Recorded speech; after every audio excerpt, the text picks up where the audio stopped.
Hello, I'm Sayamajita. Today I'm going to make for you an incredibly simple shrimp curry along the lines of those from Karwar and Goa. Many of you probably don't have the time to grind fresh coconut, nor can easily source exotic ingredients like kokum. I have adapted the authentic recipe, so you'll be able to make 4 to 6 servings in just 15 minutes. I use store-bought coconut milk and readily available ingredients. Not many will be able to tell the difference. The same recipe can be used to make fish curry using mild fish like pomfret and tilapia. So let's head to the kitchen. First, the prep. I have started a timer. Finely chop the onion. These are optional and can be left out if you're in a hurry.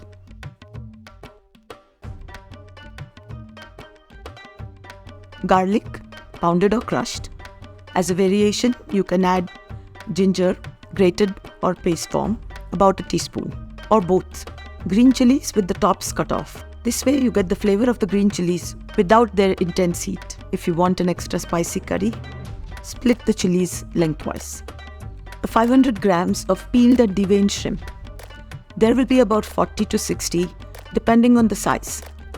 I think smaller shrimp are tastier and better for the curry. Wash and apply the spices. Nowadays, cleaned and deveined shrimp are readily available here in India and abroad. The total prep time is about 3 minutes. Before we start cooking, I have reset the timer to 0. Set the pot to heat. Coconut oil gives the best and most authentic flavor, but you can use any oil you want.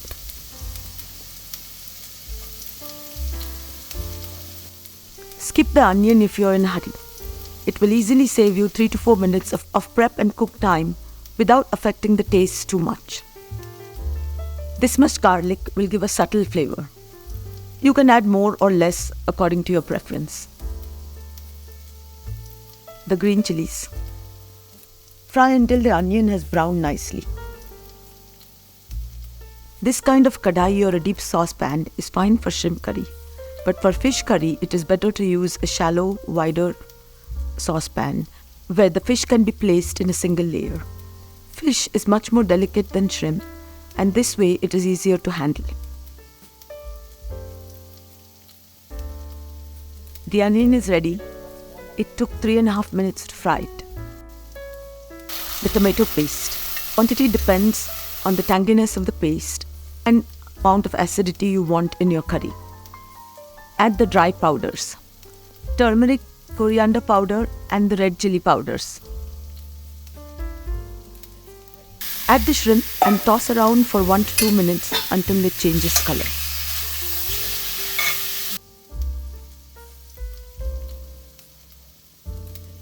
Add the salt. Remember, the shrimp already has some. You can always add more later.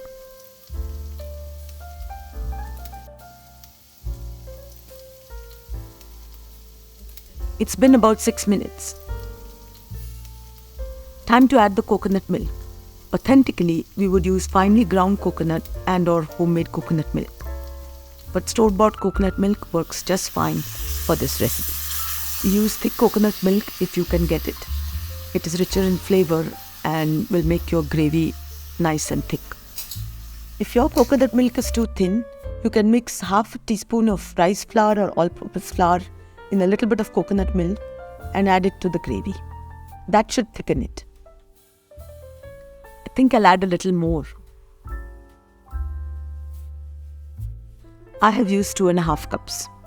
That's a little more than I had wanted to add, so I'm going to have to adjust the rest of the seasonings. Salt.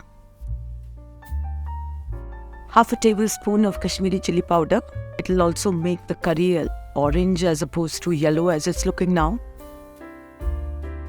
And a couple of tablespoons of tomato paste to add a little more tang to the gravy. Bring to a boil and simmer for about 2 minutes. We do not want to overcook shrimp, nor do we want to overboil the coconut milk. It can curdle. Cover the pot to hasten this process.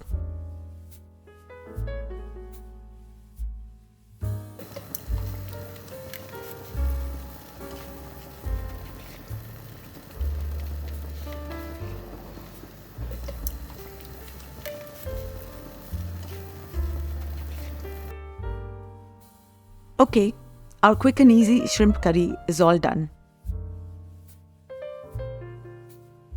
Before we serve, I just wanted to show you how the cooked shrimp looks. The raw shrimp is translucent and the cooked one is opaque. Perfectly cooked shrimp should be opaque all the way through and break easily with your fingers. It must not be hard or chewy.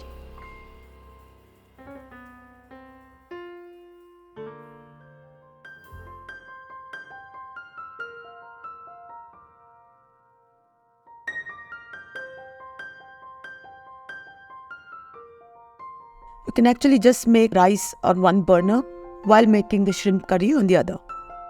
I'm using hand-pounded Rajamudi rice, which is typical of the Goa, Karwar and Mangalore region. And I've washed it thoroughly. This rice takes longer to cook than polished rice, so I'm going to soak it for about 30 minutes. Once soaked, it will take only about 20 minutes to be fully cooked. There is no need to soak polished rice. I think this particular rice does need a little bit of salt. Now I'm going to set it on high heat with the lid on until the water boils. If your lid has a vent, it should be blocked like this. I've used some toothpicks. The pot has been on the stove for about 5 minutes and the water is just coming to a low boil. And now it's boiling furiously. I'm going to lower the flame a lot.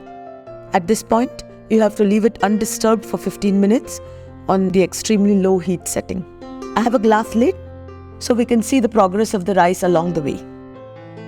It is better to use a pot that is a little bit larger than you will need for the rice so that the water does not overflow. Now I'm going to open it just to show you how it is looking inside. There's still plenty of water and the rice needs to cook some more. It's a little bit hard on the inside. As you can see, the water has reduced considerably now. It will be only about a couple of minutes more before the rice is ready. This looks good. I'm going to turn off the gas and let the rice rest for a bit. This is about the time that the shrimp curry would be ready too, if you're making both simultaneously. Let's check out the rice now. It's not mushy. In fact, the grains are quite separate, but they're very well cooked and soft. Fluff it up a bit and transfer to a serving bowl.